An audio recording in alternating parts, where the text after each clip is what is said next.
O mundo de Fingoi nunca o esquecín. E a miña relación con don Ricardo tampouco nunca esquecín, porque meu pai, que tamén fora do Partido Galeguista, antes da guerra, e admiraba moito a don Ricardo, ele estaba aquí, como dice Raimúndez Noreña no seu libro Cativerio de Fingoi. Nos viñamos de paseo a Fingoi para ver a don Ricardo.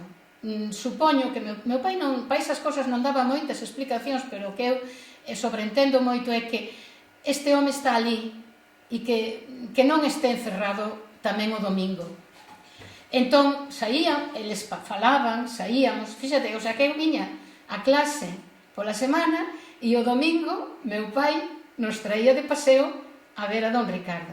El un día, lembro, mira, agora me estou divagando un pouco, pero non importa, porque así fai máis ameno. Un día dixo, se falaba de partidos políticos e non sei que, e dixo, non, eu só tive un partido, fun do Partido Galeguista, e sempre serei do Partido Galeguista, non serei de ningún outro partido. Por sempre, teña esa convicción.